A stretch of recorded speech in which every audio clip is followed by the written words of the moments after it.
बिस्मिल्लाहिर्रहमानिर्रहीम students, we are going to discuss about the Q switching. सबसे पहले हम ये जानेंगे कि क्यू स्विचिंग एक्चुअली होता है क्या है। हमें ये पता है कि जब भी हम लेज़र का ज़िक्र करते हैं उसमें हम उसकी स्टेट्स का ज़िक्र करते हैं, एनर्जी स्टेट्स का ज़िक्र करते हैं। लेज़र मीडियम के अंदर हमारे पास स्टेट्स होती हैं जिनमें E1 स्टेट है, E2 स्टेट है, E3 स्टेट और E4 स्टेट। ये बेसिकली हमारे पास एनर्जी की स्टेट्स होती है। फॉर एग्जांपल कि अगर ये E1 स्टेट है, ये E2 स्टेट है, E3 स्टेट और ये E4 स्टेट है, तो ये क्या है, ये एनर्जी की स्टेट्स हैं। यहाँ पर हम E1 लिखते हैं, ये E2 है, E3 है और E4 है। अब हमें पता है कि यहाँ पर भी मौजूद हैं, एटम्स मौजूद हैं, यहाँ पर भी हैं, यहाँ पर भी हैं।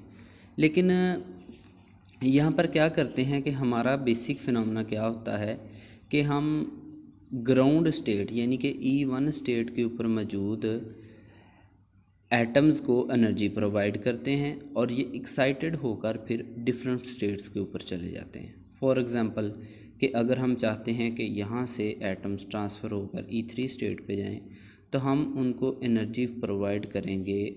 जितनी भी एनर्जी प्रोवाइड करनी है वो इक्वल होनी चाहिए इन दोनों स्टेट्स के एनर्जी डिफरेंस के इक्वल, तब ये यहाँ से E3 स्टेट पर पहुँच जाएंगे। अब E3 स्टेट पे पहुँच गए, या फिर फॉर एग्ज़ाम्पल अगर हम बात करें E4 स्टेट की, तो E4 स्टेट पे भेजना है एटम्स को, तो फिर क्या करना पड़ेगा, इन दोनों के एनर्जी डिफरेंस के इक्वल हमें एनर्जी सप्लाई करना पड़ेगी। अब देखें कि फॉर एग्ज़ाम्पल यहाँ पर एटम्स पहुँच गए। जब ये एटम यहाँ पे पहुँचेंगे तो यहाँ पर क्या होगा कि ये अपना टाइम स्पेंड करने के बाद नीचे की स्टेट को आना शुरू कर देंगे, यानी कि ये E3 स्टेट पे आएंगे, E1 पे भी आएंगे और E2 स्टेट, E1 और E2 पे भी आएंगे। फॉर एग्ज़ाम्पल कि हमारे पास यहाँ पर इसका टाइम है 10⁻⁻8 सेकेंड। ये बेसिक चीज़ें जो कि हम ऑलरेडी पढ़ चुके हैं, लेकिन इस टॉपिक के लिहाज से ये थोड़ा सा समझना ज़रूरी था।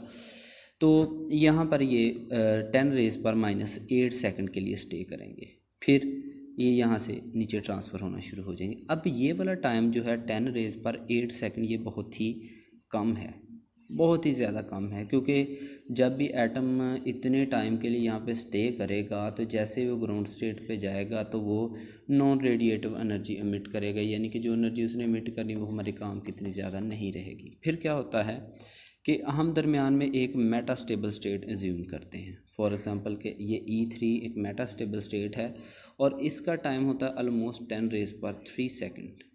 ये वाला टाइम 10⁻⁻8 के मुकाबले में काफ़ी ज़्यादा है। अब देखें कि ये हमारे पास मेटास्टेबल स्टेट है और इसके ऊपर नंबर ऑफ़ एटम्स यहाँ पर एटम्स क्या करेंगे, यहाँ पर जमा हो जाएंगे, यहाँ पर ऐड हो जाएंगे E3 स्टेट के ऊपर। यहाँ पे बहुत सारे एटम जब जमा होंगे तो फिर क्या होगा कि हमारे पास एक क्लाउड जमा हो जाएगा। अब क्यू स्विचिंग में भी हम यही काम करते हैं कि हम क्लाउड जमा कर लेते हैं फोटॉन्स का, क्योंकि देखें पंपिंग के लिए भी हम क्या करते हैं, एटम्स को यानी कि ग्राउंड स्टेट से अपर स्टेट तक भेजने के लिए भी हम पंपिंग का सहारा लेते हैं।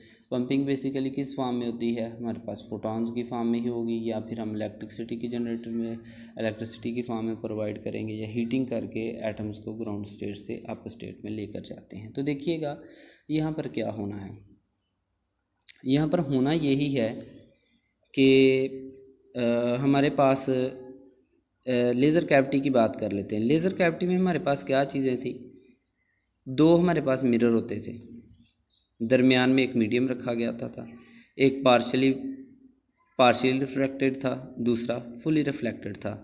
अब क्या होता था कि यहाँ से जब हम पंपिंग सोर्स अप्लाई करते थे इस मीडियम के ऊपर, यहाँ से हमने पंपिंग सोर्स अप्लाई किया तो होना क्या था कि यहाँ पर फोटॉन्स एमिट होते हैं। फोटॉन्स क्या करते हैं, इस साइड पे जाकर टकराते हैं, फिर इस साइड से टकराते हैं, फिर यहाँ पर मौजूद मीडियम में से गुज़रते हैं और फिर ये यहाँ पर जाकर टकरा जाते हैं। अब हमने क्यू स्विचिंग का क्या काम करना है, क्यू स्विचिंग के ज़रिए हमने क्या करना है, हमने पॉपुलेशन इन्वर्जन क्रिएट करवानी है। पॉपुलेशन इन्वर्जन हम क्रिएट करवाते हैं कि जिसमें हम यहाँ पर मौजूद या फिर यहाँ पर मौजूद फोटॉन्स को जमा कर लेते हैं। हालांकि होता तो यही है ना कि 2 फोटॉन आए, 3 फोटॉन आए या फिर 4 फोटॉन आकर जमा हो जाते हैं और फिर वो एक क्लाउड बनाना शुरू कर देते हैं। जब ये क्लाउड बन जाता है तो एकदम से जब हम इनको छोड़ते हैं, इन एटम्स को फोटॉन्स को हम छोड़ते हैं, तो ये बहुत ही तेज़ी के साथ आकर मीडियम के साथ टकराते हैं और फिर यहाँ से और फोटॉन निकाल देते हैं। फॉर एग्ज़ाम्पल कि फ़र्स्ट स्टेप में हमारे पास से 1 फोटॉन एमिट होता है, यहाँ पर आकर ये डायरेक्ट आकर इस मीडियम के साथ टकराता है। मीडियम में से ये एक तो खुद निकल रहा होता है और दूसरा 1 फोटॉन और भी यहाँ से निकाल देता है। ये बेसिकली वही चीज़ है जो कि हमने ऑलरेडी पढ़ी हुई है। फॉर एग्ज़ाम्पल कि हमारे पास यहाँ पर कुछ फोटॉन जमा थे, यहाँ पर कुछ फोटॉन जमा थे मेटास्टेबल स्टेट के ऊपर। अब ज़ाहिर है जब इन्होंने नीचे आना तो इन्होंने 1 फोटॉन एमिट करना है, लेकिन जैसे ही हम इनको एक और फोटॉन प्रोवाइड कर देते हैं तो क्या होगा कि ये इस फोटॉन को ऑब्जॉर्ब कर लेंगे और ऑब्जॉर्ब करने के बाद जब ये नीचे आते हैं नीचे वाली स्टेट पे, तो ये 1 फोटॉन तो इन्होंने खुद एमिट करना होता है, लेकिन दूसरा फोटॉन जो इन्होंने ऑब्जॉर्ब किया होता है ये वो वाला फोटॉन भी एमिट कर देते, तो ये 2 फोटॉन हो जाते हैं। फिर इसी तरह जब यहाँ पर मौजूद एटम्स को 2 फोटॉन आकर हिट करते तो दोनों को ऑब्जॉर्ब कर लेते हैं और ज़ाहिर जब इन दोनों ने नीचे आना है 2 फोटॉन्स ने, तो 2 तो इन्होंने खुद एमिट करने होते हैं, लेकिन 2 जो इन्होंने ऑब्जॉर्व किए थे वो भी एमिट कर देते हैं। इस तरह फॉर एग्जांपल हमारे पास 1 था तो इसने 2 क्रिएट करवाए, 2 जाकर टकराएंगे तो ये 4 क्रिएट करवाएंगे, 4 आकर टकराएंगे तो ये 8 के क्रिएट कराए। लेकिन उसके साथ साथ एक और भी काम हो रहा होता है कि यहाँ पर हमारे पास एक पार्शली रिफ्लेक्टिंग मीडियम लगा हुआ है, मिरर लगा हुआ है पार्शली। तो जो भी फोटोन आकर इसके एक्सिस यानी कि जो ट्रांसपेरेंट पार्ट है उसके सामने आता है वो फ़ौरन इसमें से एस्केप कर जाता है। अब क्यू स्विचिंग में हम जो बार बार चीज़ पढ़ेंगे वो चीज़ यही होगी कि हम यहाँ पर मौजूद फोटॉन्स के आगे एक बैरियर रख देंगे। वो बैरियर कोई भी हो सकता है, वो ग्लास की फॉर्म में हो सकता है, वो प्रिज्म की फॉर्म में हो सकता है, वो किसी सेल की मानद हो सकता है, कुछ भी हो सकता है। वो जब हम पढ़ेंगे तो आपको ये सारी चीज़ समझ आ जाएगी। अब अगर यहाँ पर हम कोई बैरियर रख देते हैं, मीन के यहाँ पर जस्ट जो इनका कम्बिनेशन बन रहा है कि 1 फोटॉन 2 को निकाल रहा है, 2 4 को निकाल रहे हैं, तो ये वाला प्रोसेस तो यहाँ पे एक लम्हे के लिए ख़त्म हो सकता है। कैसे ख़त्म हो सकता है कि पंपिंग का जो सोर्स है वो कंटिन्यूसली हम अप्लाई कर रहे हैं, पंपिंग का सोर्स हम कंटिन्यूसली इस मीडियम के ऊपर अप्लाई कर रहे हैं। मीन के एटम जो हैं वो अपनी ग्राउंड स्टेट को छोड़कर हाई स्टेट पे जा रहे हैं और हाई स्टेट से नीचे आ रहे हैं। मीन के वहाँ से फोटॉन्स एमिट हो रहे हैं। जब फोटॉन्स एमिट हो रहे हैं, पहले लम्हे में 1 एमिट हुआ, फिर वो नीचे चले गए, फिर वो ऊपर आया, 2 एमिट हो गए, 3 हो गए, 4 हो गए, इसी तरह का प्रोसेस चलता रहा। मीन के जब हमने इन मिरर्स के आगे एक बैरियर रख दिया, एक शटर रख दिया, कोई चीज़ रख दी जिसने इन फोटॉन्स को रोक लिया, अब देखें कि हो क्या रहा है कि यहाँ से 1 फोटॉन एमिट हुआ, वो आकर इस मिरर के साथ टकराया, यहाँ पे रिफ्लेक्ट हुआ और सीधा जाके यहाँ पे पहुँच गया। लेकिन यहाँ पर हमने बैरियर रख दिया, ये यहाँ पर आकर रुक गया। फिर दूसरा फोटॉन आया, दूसरा फोटॉन भी इधर से मूव किया और यहाँ पर आकर रुक गया। तीसरा आया, वो भी यहाँ पर आकर रुक गया। लेकिन ये तीनों जो हैं ये बैक नहीं जा रहे, क्योंकि यहाँ पर तो हमने कोई मीडियम रखा हुआ है जो कि जिसने इनको रोके हुए है। तो ये वाला हम पॉइंट जो यहाँ पर रखते हैं ये हमारे पास बेसिकली पॉपुलेशन इन्वर्जन क्रिएट कर देता है, बहुत ही बड़ा एक क्लाउड यहाँ पर जमा कर देता है। और जिसके इसी प्रोसेस को हम क्या करते हैं, किसी को हम क्यू स्विचिंग का नाम देते हैं। क्यू स्विचिंग में बेसिकली क्या होता है कि हम मेटास्टेबल स्टेट के ऊपर पॉपुलेशन क्रिएट करवाते हैं, यानी कि बहुत ही बड़ा क्लाउड फोटॉन्स का जमा कर लेते हैं और एक ही लम्हे में जब हम इनको यहाँ से छोड़ेंगे तो ये रिफ्लेक्ट होने के बाद एकदम के साथ ही 10 12 50 100 के करीब ये दोबारा आकर इस मीडियम के साथ टकराते हैं और उनकी डबल क्वांटिटी यहाँ से निकलती है। जिस तरह देखें कि अगर यहाँ से 8 फोटॉन आ रहे हैं, इस मीडियम के साथ टकराए, 8 के 8 ही फोटॉन क्या करेंगे, जब आकर इस मीडियम के साथ टकराएंगे और यहाँ से ये बैक 8 की बजाय ये 16 निकाल देंगे। फिर 16 में से फॉर एग्जांपल 4 या 5 यहाँ से ट्रांसपेरेंट पार्ट में से बाहर निकल गए, तो फिर क्या होगा, बाकी जो आएंगे वो फिर यहाँ पे आकर टकराएंगे, टकराने के बाद फिर यहाँ से डबल क्वांटिटी में फोटॉन्स को लेकर निकल जाएंगे। तो बेसिक प्रोसेस में हम क्या करते हैं, इस क्यू स्विचिंग में हमने क्रिएट करनी होती है यहाँ पर फोटॉन्स की पॉपुलेशन। फोटोन की पॉपुलेशन क्रिएट हो जाएगी, ये टकरा कर वापस जाएंगे और फिर ये डबल क्वांटिटी के साथ यहाँ से फोटोन को निकालेंगे। तो अभी हम बढ़ते हैं क्यू स्विचिंग की तरफ। तो बेसिकली क्यू स्विचिंग हमारे पास क्या है? Q switching is a process which is use to generate intense short pulses of the light with the laser, it produces a high output pulse. देखें जी, जब हमारे पास फोटोन, जिस तरह कि मैंने आपको पहले बताया है कि फोटोन का एक क्लाउड जमा हो जाएगा, जैसे ही हम बैरियर हटाते हैं, बैरियर हटाने से वो दोबारा फुली रिफ्लेक्टेड मिरर के साथ टकराते हैं। टकराने के बाद जब वापस मीडियम के साथ टकराते हैं, रेजोनेटर के साथ टकराते हैं, जो हमने मीडियम प्लेस किया दोनों मिरर्स के दरमियान, तो वहाँ से डबल क्वांटिटी के फोटोन लेकर निकलते हैं। तो जब ज़ाहिर है डबल क्वांटिटी में लेकर निकलेंगे फोटोन्स को, तो हमारे पास एक जो पल्स बनेगी वो बहुत ही बड़ी पल्स होगी, बहुत ही इंटेंस पल्स होगी, जिसमें बहुत ज़्यादा नंबर ऑफ फोटोन्स होंगे। तो Q switching basically produces a high population inversion in the metastable state. The store energy is emitted in the form of very intense pulse of laser radiations. So ये हमारे पास जो यहाँ से short pulse निकलेगी वो बहुत ही ज़्यादा फोटोन को लेकर निकलेगी और इसमें बहुत ज़्यादा नंबर ऑफ़ फोटोन्स मौजूद होंगे। इसके अलावा जो यहाँ से पल्सेस निकलेंगी उनका ड्यूरेशन जो होगा वो 10 नैनो सेकंड से लेकर 250 नैनो सेकंड्स तक होगा, यानी कि एक के बाद 10 से लेकर 250 तक का ड्यूरेशन हो सकता है, एक पल्स से दूसरी पल्स में आने, तीसरी पल्स में आने तक। तो ये मीडियम के ऊपर डिपेंड करती चीज़ें। इसके अलावा यहाँ पर क्यू स्विचिंग में हम एक फैक्टर यूज़ करते हैं क्यू, एक स्विचिंग फैक्टर, एक क्यू फैक्टर है। तो क्यू फैक्टर जो है ये बेसिकली किसी भी कैविटी की एक प्रॉपर्टी होती है। कैविटी की property, Q switching factor of a laser is ability of a cavity to store energy. अब यहाँ पे एनर्जी किस फॉर्म में स्टोर होगी? वो पॉपुलेशन इन्वर्जन की फॉर्म में स्टोर होगी। और इसके अलावा the optical cavity increasing the quality factor Q from low value to high value. तो ये किसी एक लो वैल्यू से हाई वैल्यू में बढ़ सकती। अगर हम कहें कि क्यू फैक्टर हमारे पास बहुत कम है, मीन के एनर्जी बहुत कम है, अगर क्यू फैक्टर बहुत ज़्यादा है तो फिर इसका मतलब यही है कि एनर्जी बहुत ज़्यादा, यानी कि पॉपुलेशन बहुत ही ज़्यादा है। अब हम पढ़ते हैं इसकी आगे कुछ टेक्निक्स हैं। Techniques of the Q switching is number 1 है mechanical shutter, rotating reflector medium, इसके बाद electro optical shutter and passive shutter. तो सबसे पहले तो हम देखते हैं मैकेनिकल शटर क्या होता है। जिस तरह शटर अमूमन हमारी सोसाइटी में है कि शॉप्स वगैरह हैं, तो इसके अलावा डोर्स हैं जिसको हम शटर कह देते हैं, लेकिन यहाँ पर लेज़र की ज़ुबान में शटर से एग्जांपल कोई और ली गई है। तो पहले देखते हैं व्हाट इज़ अ शटर।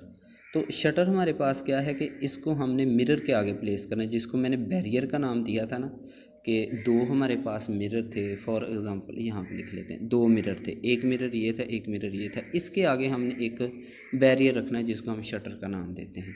और ये डिवाइस बेस, ये active medium is continuously pumped by keeping the shutter closed. जब हमने शटर को क्लोज़ कर दिया, जिस तरह मैंने आपको पहले बताया कि फोटोन यहाँ से आकर यहाँ पे आते तो हैं मिरर की तरफ, लेकिन यहाँ पे दरमियान में शटर होने की वजह से यहाँ पर ही रुक जाते हैं, क्योंकि ये टकरा कर तभी वापस मुड़ेंगे ना कि जब यहाँ पे मिरर होगा, लेकिन मिरर को तो हमने क्लोज़ कर दिया है, ये यहाँ पर ही जमा हो जाते हैं। फिर रिफ्लेक्शन की वजह से अब यहाँ पे कोई फोटोन पैदा नहीं हो रहा, लेकिन यहाँ पर जो फोटोन जमा हो रहे हैं वो पंपिंग के ज़रिए हो रहे हैं, क्योंकि एक्टिव मीडियम के ऊपर जो हमने पंपिंग सोर्स सप्लाई किया हुआ है उसकी वजह से फोटोन यहाँ पे जमा हो रहे हैं। रिफ्लेक्शन की वजह से कुछ भी नहीं हो रहा।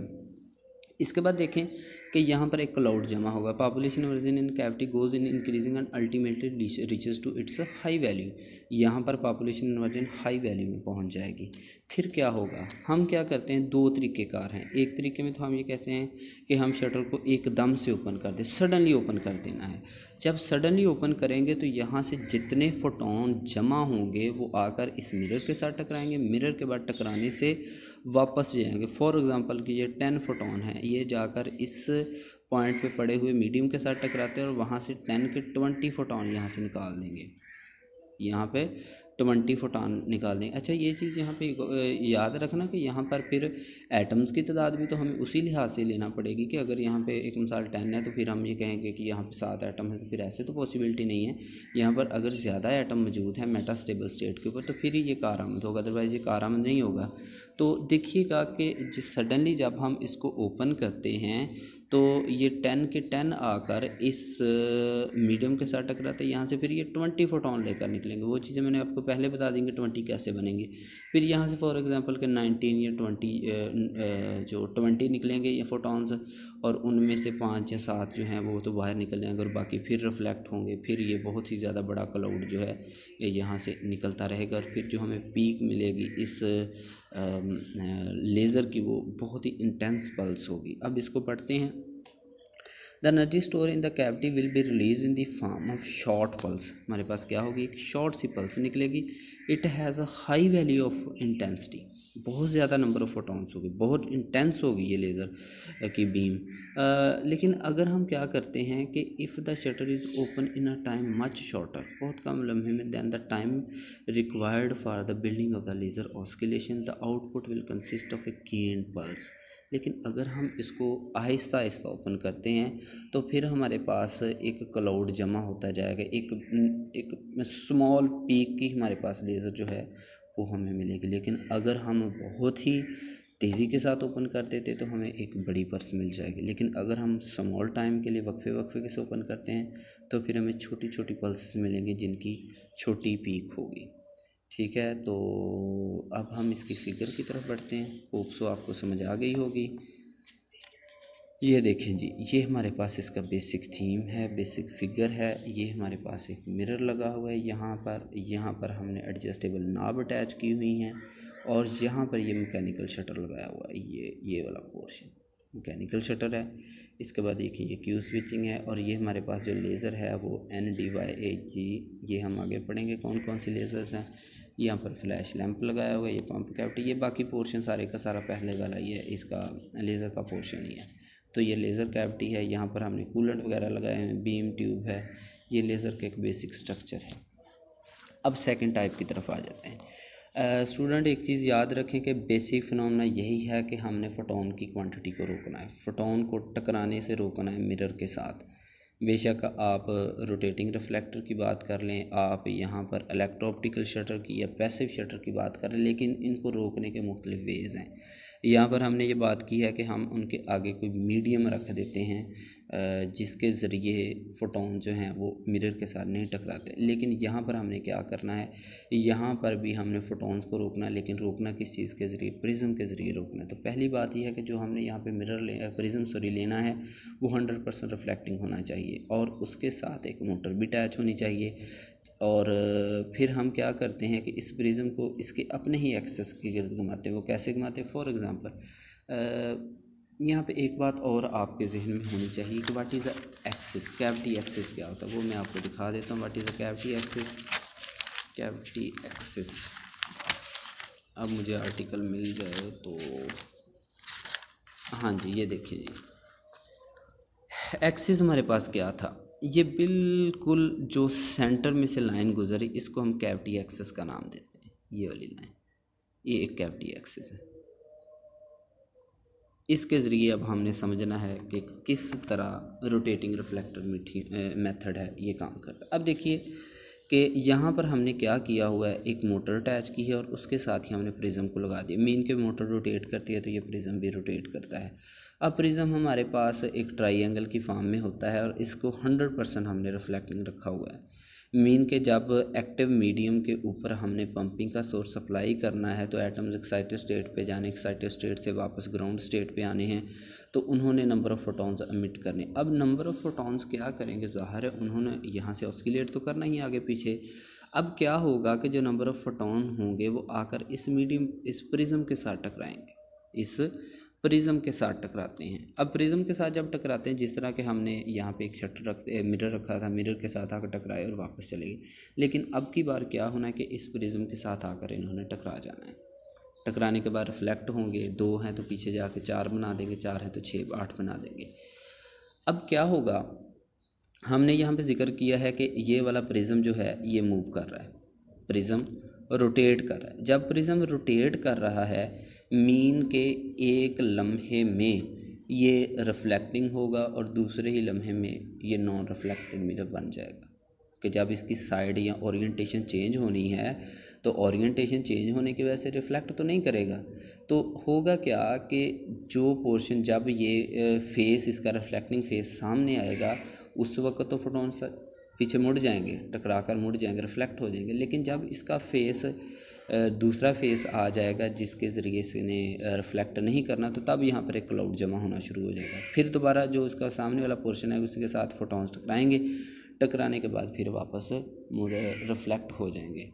तो ये है इसका बेसिक थीम। अब पढ़ते हैं कि कौन कौन सी चीज़ें हमें यहाँ से सीखने को मिलती है। पहली तो बात ये है कि prism spin rapidly around the axis which is a set at the rectangle to the resonator axis. तो ये रेजोनेटर एक्सिस के साथ हमने इसको 90 के एंगल के ऊपर सेट किया हुआ है। राइट एंगल यहाँ पे बन रहा है, ये देखिए इन दोनों के दरमियान ये एक्सिस है और ये हमारे पास प्रिज्म का कौन सा 90 का एंगल बन रहा है, राइट एंगल बन रहा है। जैसे ही प्रिज्म रिवॉल्व करता है it's faces two cavity with its reflecting side and main Q switching high for the short pulses, short time के लिए, बिल्कुल शॉर्ट टाइम के लिए इसका पोर्शन जो कि रिफ्लेक्ट करता है वो आगे आता है और दूसरा पोर्शन क्या होता है नॉन रिफ्लेक्टिंग सामने आ जाता है। अब देखिए कि Q value drops when the prism is out of this portion and the Q value drops to minimum and its revolve on to the further rotation. जब हमारे पास जो इसका रिफ्लेक्टिंग पोर्शन है वो सामने आ जाता है तो ये फोटॉन्स को रिफ्लेक्ट करा देता है। जब ये दूसरा पोर्शन आता है ये क्लाउड बना देता है। फिर जब 10 या 12 या 5 या 7 जितने भी फोटॉन यहाँ पे जमा होते हैं उसका फेस जब सामने आता है रिफ्लेक्टिंग फेस, फिर वो टकराते हैं और फिर वो वापस चले जाते हैं। तो यहाँ पर हम क्या करते हैं कि यहाँ पर भी हम फोटॉन्स को ही जमा करते हैं। इसके बाद देखें the laser action can occur only when the prism is bright into the alignment with the laser cavity. ये तब ही रिफ्लेक्ट करता है जब ये बिल्कुल अलाइन में होता है, बिल्कुल उसके स्ट्रेट सामने आता है, तब ये फोटॉन रिफ्लेक्ट होते हैं। लेकिन अगर reflecting mirror reflector rotates the 1000 revolve per second then the time in which the Q value of the cavity switches from maximum to minimum value is 10⁻⁻² second. अब यहाँ पर टाइम की एलिगेशंस आ गए कि अगर आप 1000 रेवोल्यूशन करवाते हैं 1 सेकंड के अंदर, तो जो हमारे पास इसका टाइम पीरियड होगा वो 10⁻⁷ सेकंड होगा। यानी कि मिनिमम वैल्यू होनी है 10⁻⁷ सेकंड के बाद, फिर इसने इतना टाइम स्पेंड करने के बाद मैक्सिमम वैल्यू को गेन करना, फिर जब 10⁻⁷ सेकंड गुजरेंगे फिर ये मिनिमम वैल्यू आ जाएगी। यानी कि इसकी एक पल्स बनती जाएगी जो कि एक इसका टाइम पीरियड होगा। जिस तरह कि हमने ये शुरू में पढ़ा था कि 10 नैनो सेकंड से लेकर 250 नैनो सेकंड तक होता है। तो ये हमारे पास भी वही टाइम है कि एक पल्स जो है उसने पीक को गेन करना है 10⁻⁷ सेकंड के बाद, फिर इसने आना है नीचे 10⁻⁷ सेकंड के बाद। तो ये इसका एक टाइम हो गया। अब देखें कि in place of the total reflecting prism the total reflecting mirror of the optical resonator can be made for the to rotate with the help of the motor the speed required for the optical resonator 50 centimetre of the. जी हाँ, वही चीज़ है जो कि हमने शुरू वाले article में पढ़ी थी कि बेसिकली जब हमने कोई भी फोटॉन एमिट करवाना होता है, फोटॉन को रिफ्लेक्ट करवाना होता है, तो स्पेसिफिक एनर्जी चाहिए होती फोटॉन को। तो उसके लिए तकरीबन हमने पढ़ा था 69 सेंटीमीटर का डिस्टेंस पढ़ा था, जो कि 2 कैविटी के साथ होना चाहिए। ये हमारे पास 2 मिरर्स थे और इनके दरमियान में 69 सेंटीमीटर का डिस्टेंस होना चाहिए अगर हम चाहते हैं कि फ़ोटॉन आगे पीछे मूव कर सकते। तो उसके लिए हमने क्या सोर्स यूज़ किया था, हमने 2 प्रिज्म यहाँ पर 2 हमने मिरर लगा दिए थे जिसके ज़रिए ये फ़ोटॉन आगे पीछे टकराते थे और टकराने के बाद फिर मीडियम में से गुजरते थे तो फ़ोटॉन निकालते थे।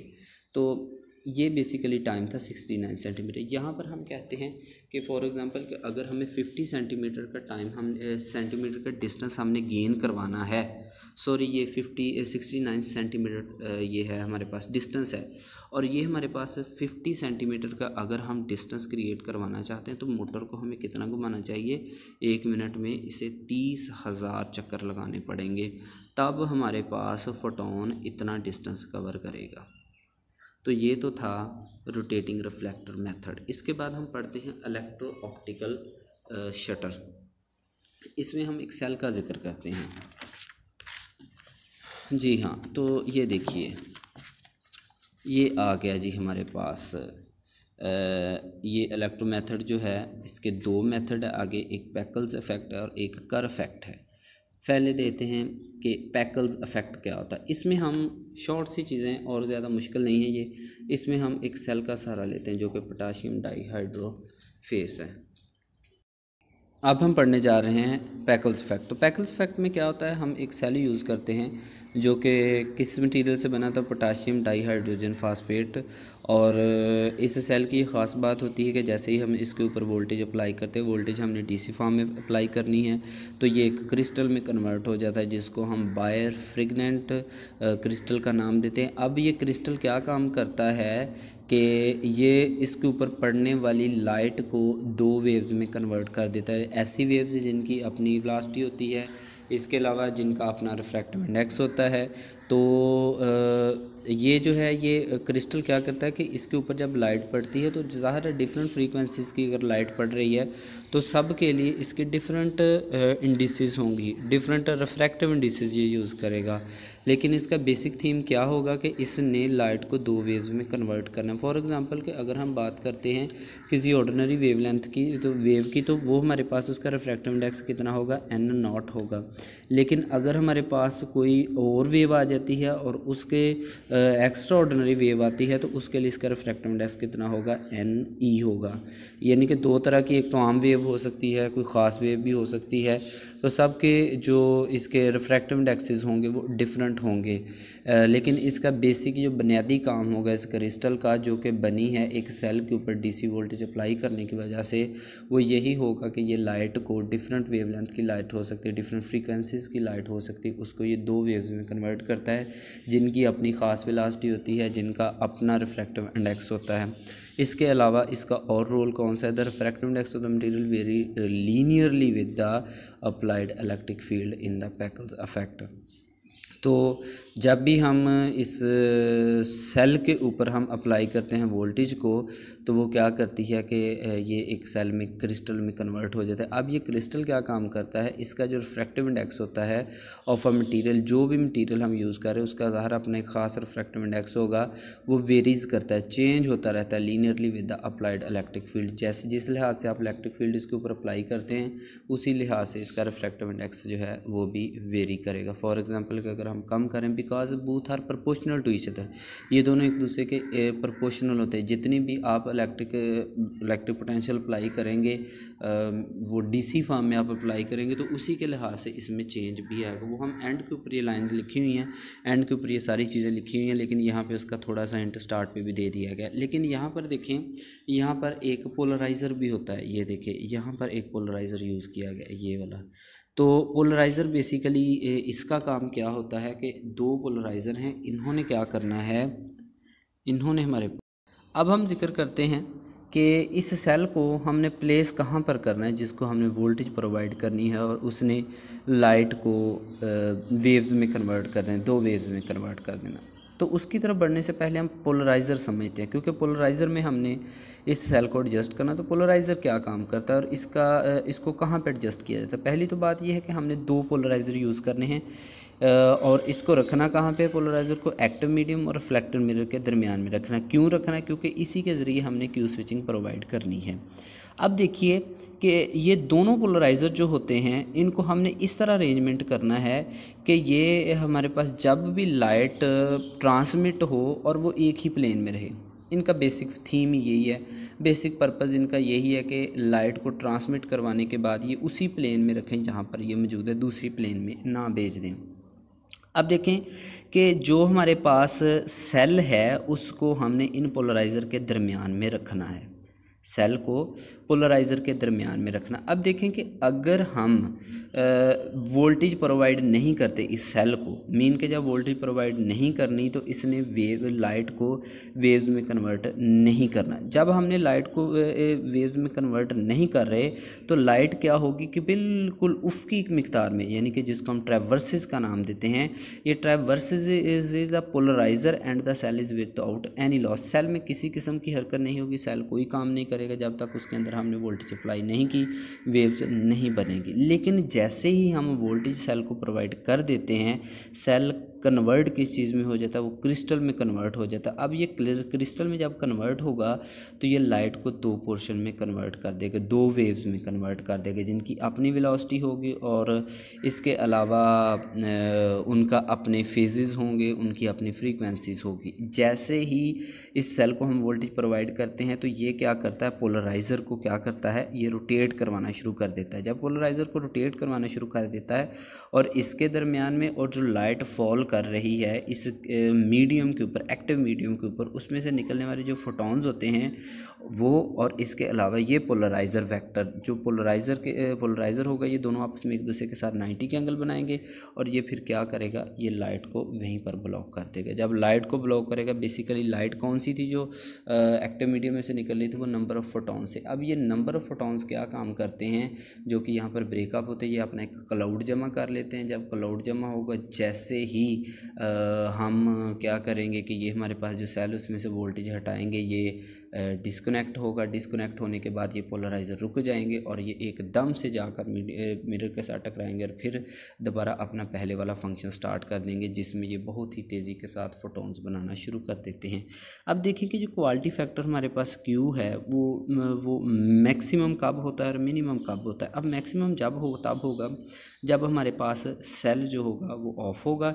इसके अलावा quality factor of the laser in the medium is will be minimum when the पकल सेल इज़ ऑन। जब ये पकल सेल ऑन होगा, ऑन होने के बाद ये क्वालिटी फैक्टर 0 हो जाएगा, यानी कि ये मिनिमम की तरफ चला जाएगा। लेकिन जब हम इसको ऑफ़ करेंगे तो क्वालिटी फैक्टर जो होगा वो मैक्सिमम हो जाएगा।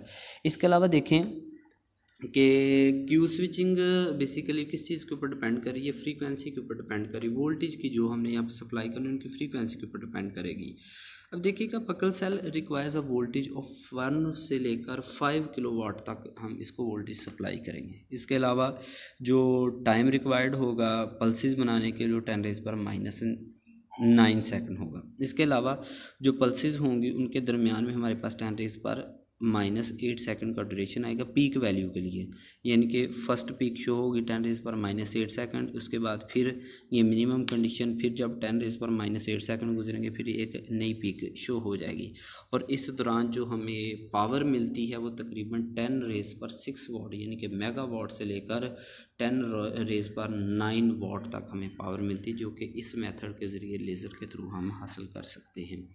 इसके बाद जो हमारे पास कर्व इफेक्ट है वो भी ऑलमोस्ट सेम है, लेकिन इसमें जस्ट एक चीज़ का डिफरेंस है, वो ये है कि हमारे पास जो सेल होता है, जो बायरफ्रेगनेंस सेल है, उस बायरफ्रेगनेंस जो होती है इसकी, ये क्वालिटी है इसकी वेव्स को, लाइट को वेव्स में कन्वर्ट करने की। वो बेसिकली किस चीज़ के ऊपर डिपेंड करती है, वो प्रोपोर्शनल होती है square of the applied electric field. जितनी भी हम उसके ऊपर इलेक्ट्रिक फील्ड अप्लाई कर रहे हैं उसी लिहाज से उसकी बायरफ्रेगनेंस यानी कि वो क्वालिटी बढ़ जाती है, जिसके थ्रू इसने आगे जो लाइट इसके ऊपर फॉल करेगी उसको वेव्स में कन्वर्ट करना होगा। इसके अलावा रिफ्रैक्टिव इंडेक्स वेरी करेगा as a square of electric field intensity in curve effect में जो हमारे पास रिफ्रैक्टिव इंडेक्स होगा वो भी वेरी करेगा इसी इलेक्ट्रिक फील्ड के लिहाज से।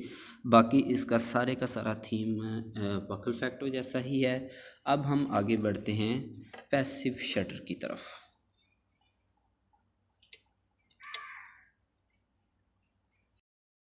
तो स्टूडेंट्स अब हम पैसिव शटर की तरफ आते हैं। ये बिल्कुल शॉर्ट सा टॉपिक है, ये स्टडी करते हैं। इसमें हमने क्या करना है कि ऐसा सेल लेना है जो कि डाइस का बना होता है, और डाइस इसमें कौन कौन से होते हैं, इसमें वेंडियम पैथालोसायानिन जो कि हम नाइट्रोबेंजीन के अंदर यूज़ करते हैं, और ये मुकम्मल तौर पर सेल जो होता है ये रूबी लेज़र में यूज़ होता है। अब ये सेल यूज़ करने की रीज़न क्या होती है, क्योंकि इसमें हमारे पास डाइस की ट्रांजिशन स्टेट्स बन जाती है। जिस तरह के हमारे पास लेज़र में स्टेट्स थी E1 E2 and E3 states, इसमें भी हमारे पास इसकी स्टेट्स बन जाती हैं। अब देखें कि इसको हम एडजस्ट किस तरह करते हैं कि जिस तरह हमारे पास एटम ग्राउंड स्टेट से हायर स्टेट पे जा रहे थे, इसी तरह यहाँ पर अगर हम इसको लेज़र के बिटवीन ट्रांसमिट एडजस्ट करते हैं तो इसमें डाइस जो हैं ये ग्राउंड स्टेट से हायर स्टेट में जाना शुरू कर देंगे। जिस तरह एटम जाते तो उसी तरह ये भी क्रिएट हो जाएंगे, जाना शुरू हो जाएंगे। अब देखेंगे the laser pumps the dyes molecules into the upper energy level. अब यहाँ पे डाइज के मालिक्यूल्स को अपर स्टेट में भेजा जाएगा, जहाँ पर ये आकर जो अपना स्पेसिफिक टाइम के लिए स्टे करेंगे।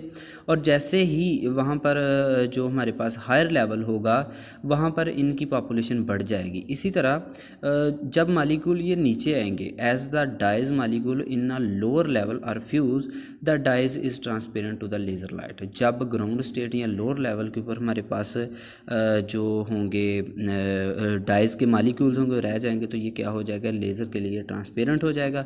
और इस तरह फिर हायर लेवल के ऊपर हम क्यू स्विचिंग को भी क्रिएट कर सकते हैं। तो ये तो था हमारा टॉपिक क्यू स्विचिंग का। अगर आपको इसमें से कोई प्रॉब्लम पेश आए तो आप भी फ्रैंकली पूछ सकते हैं। Wish you all the best. अपनी फैमिली का बहुत सा ख्याल रखिएगा। अल्लाह हाफिज़।